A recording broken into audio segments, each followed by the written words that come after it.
नमस्कार, आगन TV national में आपका स्वागत है और मैं हूं आपके साथ सुमन पाल। बुलेटिन की शुरुआत करेंगे बड़ी खबर के साथ, जहां पर मुख्यमंत्री योगी आदित्यनाथ ने जापान के यामानाशी प्रांत के वाइस गवर्नर जुनिची इशिडेरा और इसके साथ ही 8 सदस्य उच्च स्तरीय प्रतिनिधि मंडल से लखनऊ में अपने सरकारी आवास पर 5 कालिदास मार्ग पर मुलाकात की है। बैठक में दोनों पक्षों ने आर्थिक, सांस्कृतिक और तकनीकी सहयोग के अवसरों पर चर्चा की है और इसके साथ ही मुख्यमंत्री ने उत्तर प्रदेश में निवेश और उद्योग के अवसरों के बारे में प्रतिनिधिमंडल को जानकारी दी है। वहीं जापानी प्रतिनिधिमंडल ने औद्योगिक और इसके साथ ही प्रौद्योगिक और शिक्षा क्षेत्र में साझेदारी बढ़ाने की भी इच्छा जताई है। यह मुलाकात भारत जापान संबंधों को और मजबूत करने का एक महत्वपूर्ण कदम भी माना जा रहा है।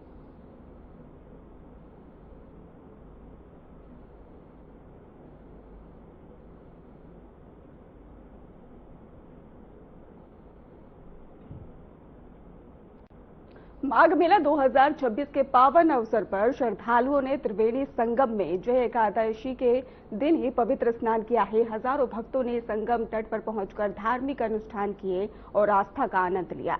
मेला परिसर में प्रशासन ने सुरक्षा और व्यवस्थाओं का विशेष ध्यान रखा। श्रद्धालुओं ने शांतिपूर्ण ढंग से स्नान कर धार्मिक परंपरा का पालन किया।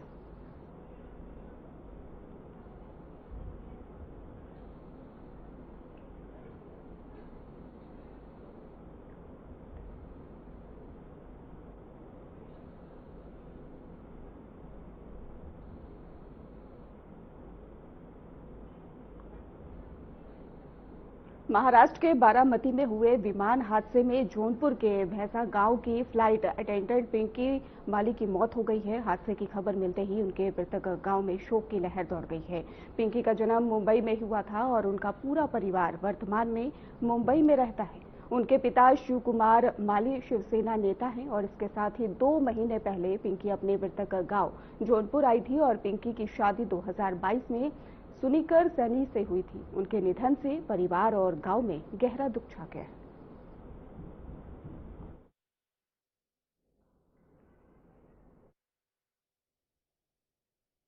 मेरी भतीजी है। भतीजी। कितने भाई हैं आप लोग? अच्छा अच्छा। हम लोग 4 भाई थे, एक भाई जो एक्सपायर हो गया। अभी इसमें फिलहाल हम लोग 3 भाई हैं। 3 भाई। कौन से नंबर भाई की बेटी है? दूसरे नंबर की। मैं बड़ा हूँ, वो छोटा है। कब से वो लोग मुंबई रह रहे हैं और आप? हम लोग तक तो जन्म ही वही हो गया मुंबई में। हाँ, ये लोग पैदाइश वही है। कब ये जानकारी आप लोगों को लगी? और देखिए, हम तो बाहर थे, जब घर पे आए तो मुझे 10:30 बजे पता लगा कि ऐसा ऐसा हो गया। हमने अपने भाई को कॉल किया, लेकिन मैं जानता था कि इस समय डिस्टर्ब है तो अपना कॉल तो उठाएंगे नहीं। फिर उनकी मिसेज ने भी हमारा कॉल नहीं उठाया, तो हम समझ गए कि घटना ज्यादा हो गई है, इसके लिए उन्होंने कॉल नहीं उठाया है। आउट ऑफ द होंगे। तो मुझे तो 10:30 बजे खबर लगा। तो कुछ बताया कि नहीं, कैसे क्या हुआ? नहीं, ये तो मुझे नहीं बताया। तो मैं 10:30 बजे बाद इतना ही बोले, दूसरे ने, मेरे फ्रेंड ने, कि तुम इसको न्यूज में देखो। तो वही न्यूज में अपने मोबाइल में देखने लगे तो मालूम पड़ा कि ऐसा ऐसा घटना हो गया। पिंकी यहाँ से कब गई थी और कब आई थी यहाँ पर? यहाँ आई थी 2 महीने 2.5 महीना पहले। आधा घंटा हम सब परिवारों से मिल के उसे जाना था, किसी को संग में आई थी, उन्हीं को अटेंड करना था, इसके लिए फिलहाल वो चली गई। उसका शिक्षा दीक्षा कहाँ रहा? यही जो नहीं, उसका शिक्षा दीक्षा सब बम्बई में हुआ है। पिंकी यहाँ गाँव में कम रही है? आते जाते रहते हैं हम लोग। 6 महीना, 1 साल, 3 महीना, 2 महीना टर्नओवर होते रहता है हम लोगों का। मुंबई में कुछ कारोबार भी है उसमें? बम्बई में जिसमें इनकी लड़की गुजरी है, ये तो मान लो अजित पवार के पहले राष्ट्रीय दल में थे इसमें। जी। उसके बाद अभी शायद फिलहाल 2-2.5 महीने के बाद शिवसेना ज्वाइन किए हैं। अच्छा। और ये अपना टैक्सी चलवाते हैं अपनी जीविका चलाने के लिए। अच्छा। तो बिटिया क्या करती थी? बिटिया इनकी एयर होस्टेल में थी ना, क्रूज मेंबर में, जो एक्सपायर हो गई है। तो पिंकी क्या बहन थी? 2 बहन थी। 2 बहन थी। भाई एक ही था। कौन से नंबर की पिंकी है ये? दूसरे नंबर। भाई बहनों में 2 बहनें बड़ी हैं, इसमें छोटा जो है तो भाई है।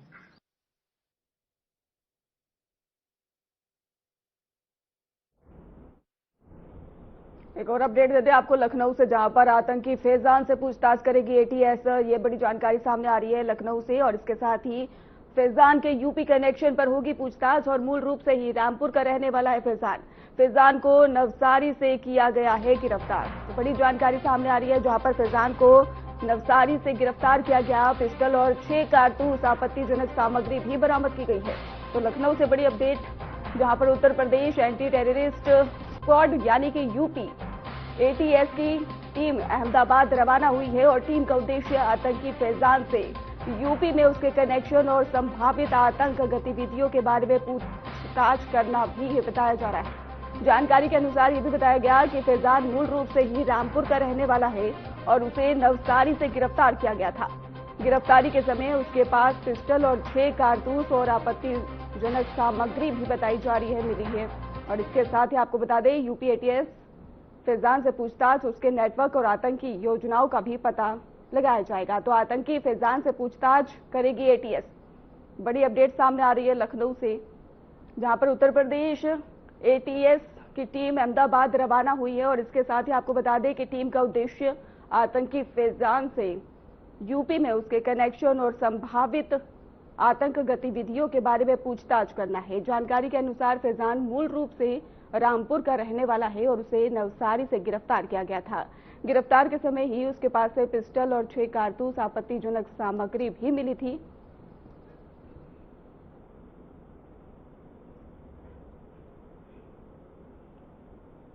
रुक करते अगली खबर की ओर, जहां पर शाहजहांपुर के जिलाधिकारी धर्मेंद्र प्रताप सिंह ने जनता को त्वरित राहत देने के लिए नई और अभिनव पहल की शुरुआत की है। बता दें आपको कि जनता दर्शन में आने वाले फरियादियों की शिकायतें सीधे डीएम द्वारा सुनी जाती हैं और सभी संबंधित अधिकारी लाइव वीडियो कॉन्फ्रेंसिंग के जरिए उसी समय जुड़े रहते हैं और जैसे ही शिकायत सुनी जाती है और डीएम संबंधित अधिकारी को तुरंत ही निर्देश देते हैं और समाधान की प्रक्रिया तुरंत शुरू हो जाती है। इस व्यवस्था से फरियादियों की अलग अलग से दफ्तरों के चक्कर नहीं लगाने पड़ते और अधिकारियों की जवाबदेही भी तय होती है। डीएम की इस पहल से प्रशासन पर जनता का भरोसा मजबूत हुआ है।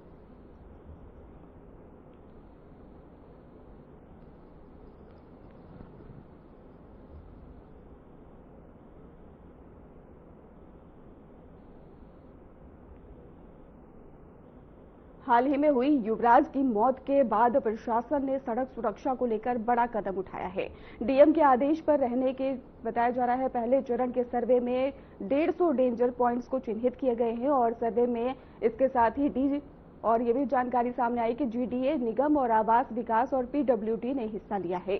डीएम ने सभी विभागों को निर्देश दिए हैं कि वे पॉइंट्स की पहचान करें और उसके अलावा इसके साथ ही खुदे हुए बेसमेंट पर ही बैरिकेडिंग करने का भी आदेश दिया गया है। अगली बैठक ही 30 जनवरी को आयोजित की जाएगी और जिसमें कि दूसरे फेज का सर्वे और आगे की रणनीति तय की जाएगी। हम लोगों ने 22 तारीख को ये निर्णय लिया था कि जनपद गाजियाबाद में जितने हमारे ऐसे संवेदनशील स्थल हैं जहाँ पे एक्सीडेंट्स हो जाते हैं या एक्सीडेंट्स होने की संभावना है और किसी की क्षति हो सकती है, तो उसको लेकर मैंने एक डेडलाइन दी थी कि 5 दिनों में उसको सर्वे करके उसको चिन्हित कर ले। कल विभागीय बैठक उसमें बुलाई गई थी और लेकिन संबंधित कार्यदायी संस्थाओं द्वारा थोड़ा और समय उसमें मांगा गया है और युद्ध स्तर पे चिन्हीकरण का काम चल रहा है। तो अगले 1 सप्ताह में हम लोग इस कार्य को कंप्लीट कर लेंगे। साथ ही मैंने ये भी निर्देश दिए हैं कि भविष्य में किसी कार्यदायी संस्था की लापरवाही की वजह से कहीं पे कोई एक्सीडेंट होता है और अगर कोई भी जनहानि होती है तो उस कार्यदायी संस्था ने क्या वहाँ पे लापरवाही की है तो उसका हम डिटेल ऑडिट कराएंगे। क्या उनको करना था जो उन्होंने ध्यान नहीं दिया, उसमें फिर कार्यदायी संस्था की और जो संबंधित कॉन्ट्रैक्टर होंगे उनकी जिम्मेदारी भी तय करेंगे। अभी तक जो कल वो रिपोर्ट लेकर आए थे लगभग 150 पॉइंट वो चिन्हित करके लाए थे, लेकिन इतना बड़ा क्षेत्र है 150 पॉइंट बहुत कम थे, तो इसलिए और मैंने उनको डिटेल सर्वे करने के लिए कहा है कि मुख्य मार्गों पे सभी जगह पे जहाँ पे हैवी ट्रैफिक होता है, 2 व्हीलर्स चलते हैं और तो वहाँ पे इसको चिन्हीकरण कर लें और साथ साथ कार्य योजना कि क्या उसमें करना है। कहीं पे कोहरे को देखते हुए प्रबंध करने होंगे, कहीं पे रात्रिकालीन प्रबंध करने होंगे, कहीं पे जो नाले हैं उसके किनारे पे वॉल बनती है उसके प्रबंध करने होंगे। सारी चीज़ों को देख लेंगे और कार्य योजना बना लेंगे ताकि फरवरी माह में हम उन सारी चीज़ों को कंप्लीट करा दें। इसमें अभी नगर में घटना हुई थी जिसमें भाई और बहन स्कूटी से गिर गए थे, कई साल तक वो ऐसे ही खुला हुआ था। मोदी नगर में ये घटना हुई। मैंने एसडीएम को रिपोर्ट सबमिट करने के लिए कहा है, परसों तक वो रिपोर्ट हमें सबमिट कर देंगे। उसके बाद में हम वहाँ पे जो संबंधित विभाग की जिम्मेदारी तय करेंगे। साथ ही साथ हमने क्विक एक्शन लेते हुए वो पीडब्ल्यूडी का रोड है, लेकिन फिर भी नगर पालिका की टीम को मैंने कहा था कि इस पे तत्काल प्रबंध कर दें। वहाँ पे उन्होंने बैरिकेडिंग लगा दी है, लेकिन कोई घटना होने के बाद में प्रशासन एक्टिव हो, कार्य संस्था एक्टिव हो, तो ये बर्दाश्त के बाहर है। ये सब चीज़ें पहले की जानी चाहिए, तो मैं इसको सुनिश्चित करूंगा कि ये सब चीज़ें पहले हो, अदरवाइज जो लापरवाही करेगा उस पर जिम्मेदारी तय करूंगा। संभल हिंसा मामले में पुलिस पर गोली मारने का आरोप लगाने वाले आलम के पिता की याचिका पर मुख्य न्यायिक मजिस्ट्रेट न्यायालय ने एफआईआर दर्ज करने के आदेश भी दिए थे और इस आदेश को चुनौती देते हुए संभल पुलिस और एएसपी अनुज चौधरी ने इलाहाबाद हाईकोर्ट का दरवाजा खटखटाया। हाईकोर्ट में दाखिल रिवीजन याचिका के जरिए पुलिस और एएसपी ने एफआईआर दर्ज करने के आदेश को रद्द करने की मांग की है और मामले की सुनवाई अब उच्च न्यायालय में होगी।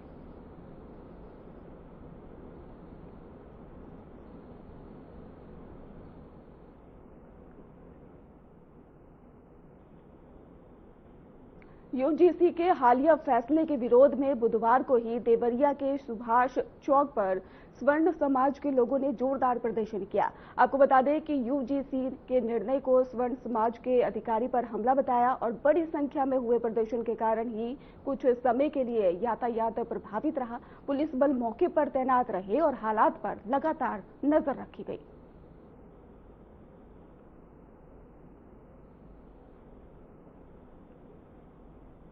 इसलिए संबंध को जो ये कहा जाना कि वह एट्रोसिटीज करता है या ज्यादतियां करता है, यह निर्मूल, निराधार और एक मनगढ़ी कहंत कहानी है, जिसको कि धरातल पे इंप्लीमेंट करने के लिए एक्ट लाके जातियों में बांट के बच्चों का भविष्य, जो student at the very obvious stage अपना कैरियर बनाने जाता है, पहले ही कदम पे उसको इस स्थिति में ला दिया जाएगा कि उसका भविष्य इस तरह हो जाए कि वो कहीं का न रह जाए। जातियों का अटैक और जब आंदोलन का रूप और जातियां नहीं है तो वो जो है उसका फल मिला है और ये पूरी तरह से जाति को समाप्त करने के लिए आने वाले भविष्य को खिलवाड़ करने के लिए जो है ये कानून लाया गया है। अगर ये आप लोग की मांगे नहीं मानी जाती है तो आप लोग क्या करेंगे? हमारी मांगे मानी नहीं जाएंगी, हम सब उतरेंगे, आंदोलन करेंगे, आंदोलन और बड़ा होगा, मांगे नहीं मानी जाएंगी, उनकी मनमानी सुन काम हो जाएगा। गलत कानूनों का विपक्ष भी विरोध नहीं कर रहा है, इसको लेकर क्या कहेंगे? वो सब अपनी राजनीति देख रहा है।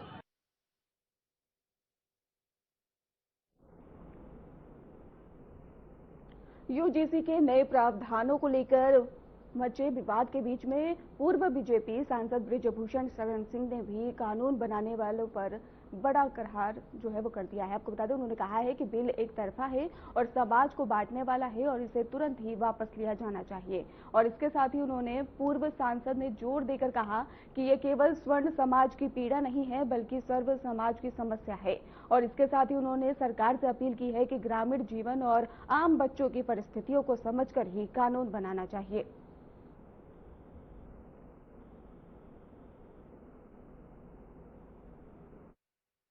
क्योंकि मैं बहुत दिनों से देखता हूं कि गांव के छोटे छोटे बच्चे, जिसमें दलित समाज के भी बच्चे हैं, पिछड़ी समाज के भी बच्चे हैं, लगभग प्रतिदिन आते हैं और हमारे बच्चों के साथ खेलते हैं। और जो ये बिल आया तो उसको लेकर के पूरे देश में एक बहुत बड़ा आक्रोश है। फिर दिल्ली गया, वहां पर भी मैंने कुछ बुद्धिजीवी हैं जो इसको भली बात समझते हैं, हमने समझने की कोशिश की और समझा। तो इसी के दृष्टि से मैंने कल एक बयान दिया कि ये बिल एक तरफा है और एक समाज को शोषित मान लिया गया है और एक समाज को पीड़ित मान लिया गया है। और जो शोषित समाज है उसका कोई नुमाइंदा भी उस कमेटी में नहीं रहेगा। तो ये बिल समाज को बांटने का काम करेगा। किस मंशा से लाया गया मुझे ये मालूम नहीं, लेकिन इस बिल से समाज में तनाव पैदा हो रहा है। तो मेरा ये कहना है कि इसमें जो ओबीसी के बच्चे हैं या दलित समाज के वो बच्चे हैं जो सारी स्थिति को समझते हैं, उनको भी इसमें आगे आना पड़ेगा। और ये केवल सवर्ण समाज का ही की पीड़ा नहीं है, ये सर्व समाज की पीड़ा है।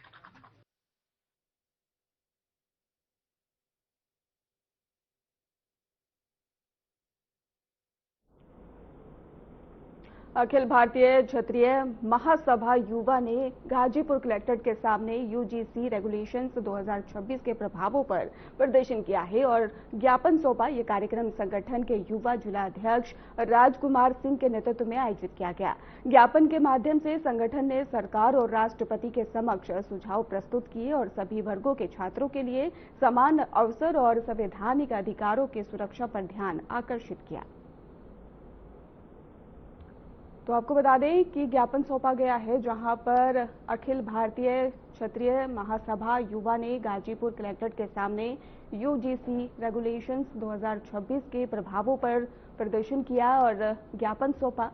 यह कार्यक्रम संगठन के युवा जिला अध्यक्ष राजकुमार सिंह के नेतृत्व में आयोजित किया गया और ज्ञापन के माध्यम से संगठन ने सरकार और राष्ट्रपति के समक्ष सुझाव प्रस्तुत किए और सभी वर्गों के छात्रों के लिए समान अवसर, संवैधानिक अधिकारों की सुरक्षा पर ध्यान आकर्षित किया गया।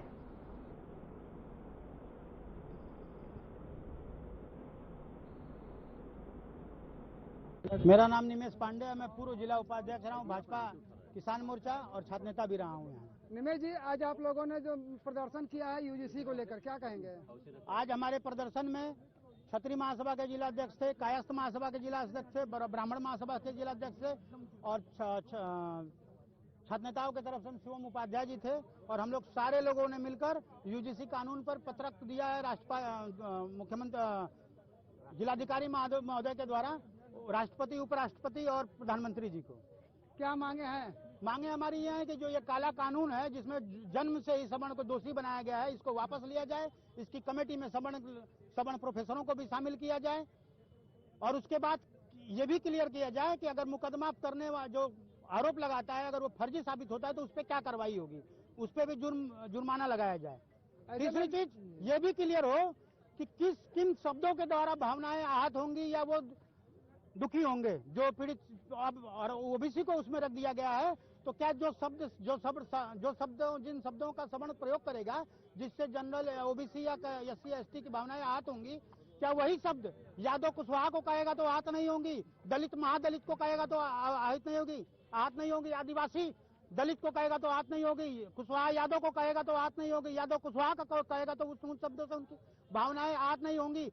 क्यों सिर्फ सवर्ण का ही बच्चा उन शब्दों का प्रयोग कर दे जो ये अभी तक क्लियर नहीं किया है? अगर क्लियर भी कर देते तो आहत क्यों होगी? हम लोग स्वर्ण सभा, जितने भी स्वर्ण संगठन वाले हैं, जिसमें ब्राह्मण महासभा है, कायस्थ महासभा है और जनतांत्रिक पार्टी वाले हैं, सब लोगों ने मिल करके जो है एक पत्रक सौंपा है जिसमें यूजीसी जो काला कानून आया है वो विद्यालय और महाविद्यालयों के अंदर, जहां पे ये लोग तो एक तरफ बात करते हैं, इतने बड़े बड़े नेता माइक लगाकर बोलते हैं।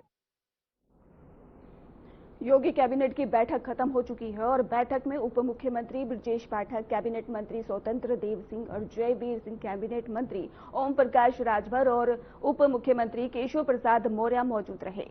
अब कैबिनेट निर्णयों की जानकारी प्रेस वार्ता के द्वारा दी जा रही है। आज कमेटी उसमें सारे लोग वही लोग होंगे, जनरल का एक भी नहीं होगा।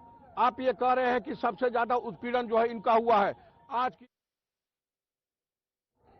विशेष शिक्षक, अनुदेशक, कस्तूरबा गांधी बालिका विद्यालयों में कार्यरत वार्डन, पूर्णकालिक, अंशकालिक शिक्षक, शिक्षिका एवं प्रधानमंत्री पोषण योजना के रसोइया एवं उनके आश्रित परिवार के सदस्यों को कैशलेस चिकित्सा सुविधा का लाभ प्रदान किए जाने के संबंध में माननीय श्री संदीप सिंह जी जो हैं वो अपनी बात रखेंगे, जो हमारे माननीय मंत्री हैं बेसिक शिक्षा के।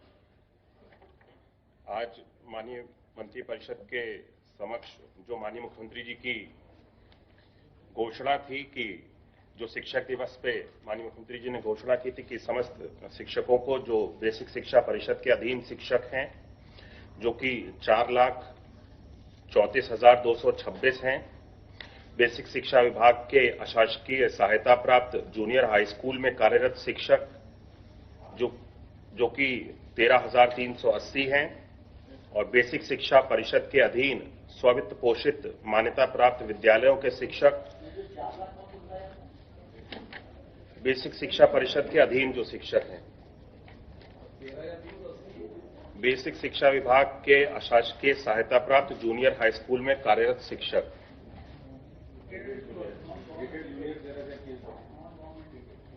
और बेसिक शिक्षा परिषद के अधीन स्ववित्त पोषित मान्यता प्राप्त विद्यालयों के शिक्षक 4,72,735, शिक्षा मित्र 1,42,929,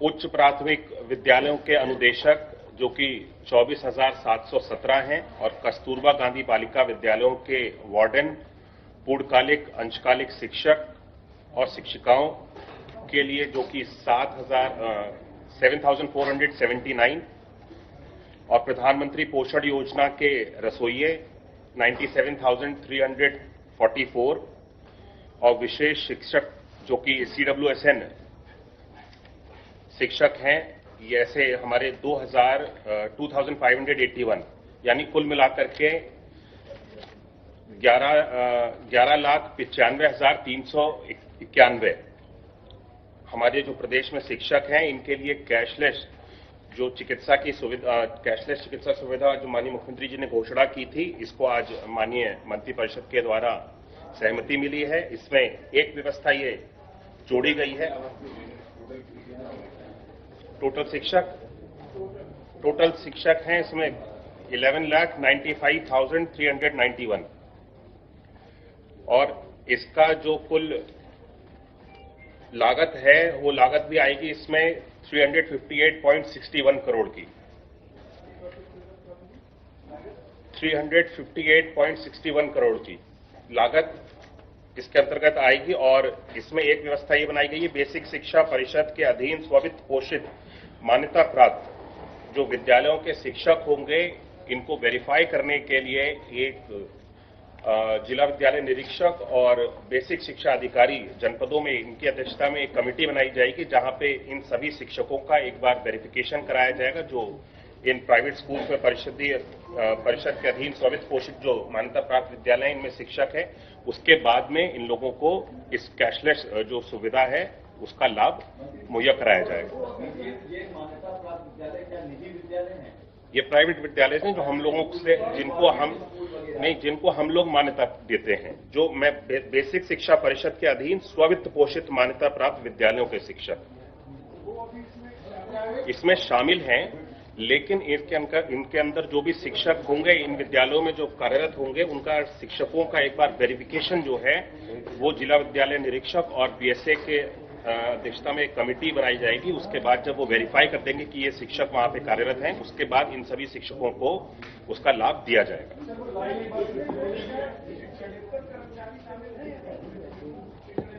मैंने पूरा स्पष्ट कर दिया हर एक चीज जितने हैं इसके अंतर्गत, और पूरे आपको मैंने नंबर भी बता दिया है। रसोइया भी है इसमें सभी।